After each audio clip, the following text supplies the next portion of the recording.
Hi, I'm Teresa. Looking back on that spring afternoon during my sophomore year of college, I wish I'd seen the warning signs. I was 19, focused on my psychology major, and living at home to save money. Life was pretty normal, until my parents dropped a bombshell over Sunday dinner. Teresa, sweetie, we need to discuss something important, Mom began, her voice unnervingly sweet, the kind of tone she uses when she's about to say something I won't like. Marcus and Diana's daughter Katie is going through some family troubles, she said. She needs a place to stay for a while. I nodded, assuming they meant the guest room. Sure, that's fine. Dad cleared his throat.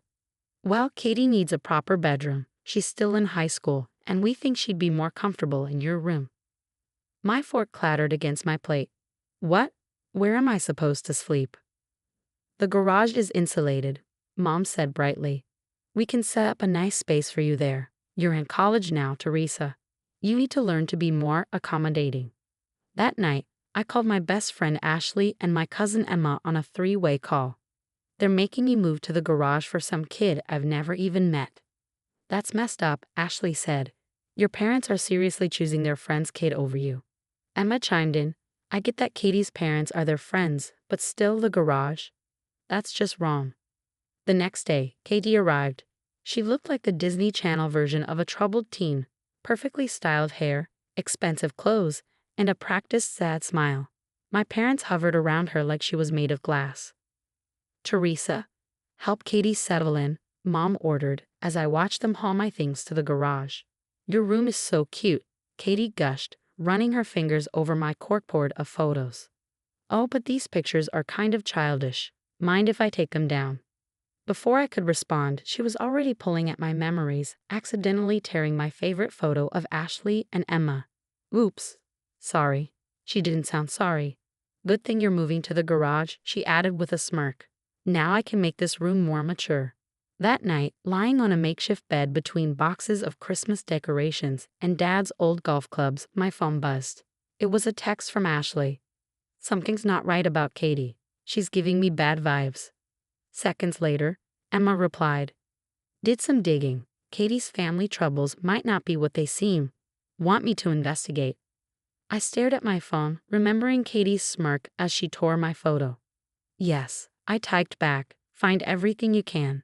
2 weeks into my exile, I caught Katie in the kitchen talking to Mom. I'm just so worried about Teresa, she said softly, her voice trembling with fake concern. She seems so angry lately. Yesterday, she practically slammed the door when I tried to talk to her. I hadn't slammed any doors. I've been avoiding her entirely. Mom nodded sympathetically. It's just really hard, Katie continued, dabbing at non-existent tears. I thought we could be like sisters, but she keeps giving me these hostile looks. Maybe this was a mistake. I could try finding somewhere else. No, sweetie, Mom rushed to assure her. Teresa just needs to adjust her attitude. I'll talk to her. That talk turned into a lecture about being more welcoming and less selfish. When I tried to explain Katie's behavior, Mom shut me down. She's been through so much with her family situation. But Emma's investigation told a different story. Teresa, Katie's lying, Emma told me during a secret coffee shop meeting. I talked to my friend who went to her old school. There's no family trouble, her parents are fine. She's pulled similar stunts at 2 other friends' houses. Ashley, who had been furiously documenting everything in her notebook, leaned forward. It's a pattern. Every time you're out, Katie had been slowly destroying my life under the guise of accidents. First, my laptop mysteriously fell off my desk. Then, my textbooks were ruined when a conveniently leaky water bottle drenched them. My remaining photos? They disappeared because the wind supposedly blew them away. The garage itself had become a nightmare. Random puddles appeared near my bed, and the heating malfunctioned on the coldest nights. We need more evidence, Emma said, showing us texts from Katie's old school friend. Look at this. Katie's done this before, manipulating parents into taking her in, pushing out their kids, and moving on when the truth starts to catch up with her. Ashley leaned forward, phone in hand. Watch this. She pressed play on a video she'd recorded in the garage. It showed Katie deliberately pouring water near my bed, then running to my parents to claim there was a leak that might damage their precious storage boxes. Dad's response, moving my bed to an even colder corner of the garage. I'm done being the bad guy in her story, I said, glaring through the kitchen window where Katie played the perfect houseguest, helping Mom with dinner. That evening, Katie came to the garage with her signature fake concern. Teresa, your mom wants you to join us for dinner. She's worried you're isolating yourself out here. She glanced at Ashley and Emma, her smile tightening. Oh, were you having a private meeting? I hope I'm not interrupting anything important. Her tone was sweet, but her eyes carried a warning. She knew we were on to her. Emma's detective work was paying off. We uncovered the truth about Katie's past through old friends and families who had hosted her before. Here's the Thompson family, Emma said, pointing to her laptop. Katie stayed with them, claiming her parents were divorcing. Then the Wilsons, she said their house had black mold. And the Camerons? She claimed her parents were temporarily relocating for work. But her parents never moved or divorced, I added, my anger simmering. Ashley played more recordings she'd secretly made. In one, Katie told my mom her family was dealing with financial troubles. In another, she mentioned a terminal illness. Each story contradicted the last. We have enough proof, Ashley said firmly. It's time to show your parents. The confrontation went as disastrously as I expected. I laid out everything, the families, the inconsistencies, the deliberate sabotage of my things. Mom and Dad sat in silence until Mom finally spoke. I can't believe you're so jealous that you'd make up these lies, she said, shaking her head. Katie warned us you might do this. Of course she did. I exploded. She's manipulating you. Dad stood up angry. That's enough, Teresa. Katie's going through a difficult time, and instead of helping, you're inventing conspiracy theories. Right on cue, Katie appeared, tears already streaming down her face. I heard everything, she whispered. I knew Teresa hated me, but I never thought she'd make up such horrible stories about my family. The next day, my psychology project, a presentation worth 40% of my grade, was corrupted on my laptop. Katie had been alone in the garage earlier, supposedly looking for cleaning supplies. Looks like your computer caught a virus, she said, her fake sympathy as sharp as a knife. Maybe keeping it in the garage wasn't such a good idea. All that dust and moisture. That was the last straw. Ashley and Emma helped me set up hidden cameras, one in the garage, two in common areas, and a pin-sized one on my backpack. Emma borrowed audio recorders from her journalism class. Let's catch her red-handed, Ashley said as we placed the final camera. She can't lie her way out of video evidence. Be careful, Emma warned. My research shows she gets nasty when cornered. The Cameron's daughter ended up with a broken arm in a suspicious accident.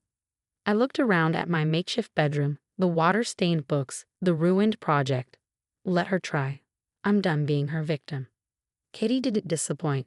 Over the next few days, the cameras caught everything, her sneaking into the garage at night, damaging my things and smirking as she spun sob stories to my parents. One clip even showed her on the phone, boasting about how she manipulated her way into our house. The real bombshell came during the monthly neighborhood dinner at our house. Everyone was there, including Katie's parents, Marcus and Diana. Katie was in rare form, playing the part of the perfect, troubled teen. Ashley nudged me under the table and passed me her phone. Watch this, she whispered. The video showed Katie in my room, pacing while on a call. Can you believe these idiots? She said, laughing. They actually put their daughter in the garage, just like the Thompsons and the others. Parents are so stupid. They'll believe anything if you cry enough. I give it another month before I found my next words. I stood up, my hands trembling. Everyone needs to see something, I announced. Despite my parents' protests, I plugged Ashley's phone into the TV and hit play. The room fell deathly silent as Katie's true face emerged on screen. Hours of footage rolled, her sabotaging my belongings, lying to my parents, and bragging in phone calls about her manipulations. Katie's mother, Diana, turned ghostly pale. Katie, what is this? It's obviously fake, Katie stammered, her voice rising in panic. But Emma wasn't done. She pressed play on the audio recordings, Katie spinning different stories about her troubled family to various people. Each lie contradicted the last. We contacted the other families, I said firmly, the Thompsons, the Wilsons, and the Camerons. They confirmed everything. The aftermath was explosive. Katie's mask shattered, and she started screaming, her carefully crafted facade disintegrating before everyone's eyes.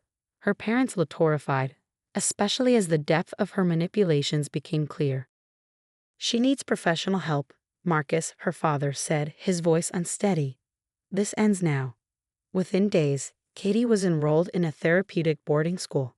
The community's reaction was swift and damning. Neighbors who had once looked at me with disapproval now couldn't apologize enough. As for my parents, they tried too. Teresa, we're so sorry, Mom sobbed one evening. We should have believed you. I stared at her, calm but resolute. You chose a stranger over your own daughter. You put me in the garage. You called me a liar and jealous. Some things can't be fixed with an apology. Emma had already offered me her spare room. Stay with me while you finish college, she insisted. No garages, no manipulation, no drama. I moved out the next day. My parents kept calling, sending messages, even showing up at Emma's place with my old room key. We've kept your room exactly as it was, Dad pleaded. Please, Teresa, we'll do anything to make it right. You already did everything, I replied coldly. You showed me exactly who you are and where I stand with you. I'm not interested in a relationship with people who could treat their daughter that way. Looking back, exposing Katie was almost worth the pain, almost. She lost her perfect reputation, her victims were validated, and her parents finally saw her for who she was. My parents, however, lost something far more valuable, their daughter's trust and respect. As for me, I'm thriving. Living with Emma, my grades have recovered, and I'm excelling in my psychology major, with a focus on manipulative behavior. The garage may have been cold, but it taught me the warmth of standing up for myself and choosing my own family. My story went viral on social media, and I've connected with others who faced similar betrayals. Together, we're building a support network to help people recognize and protect themselves from manipulators like Katie. My parents still reach out every few months. Last week, I received an email from them. The house feels so empty without you, it read. I marked it as read, then closed the tab. Some say forgiveness is the key to moving forward, but I disagree. Sometimes moving forward means leaving toxic people behind, even if they're family. The strongest move isn't always about getting even.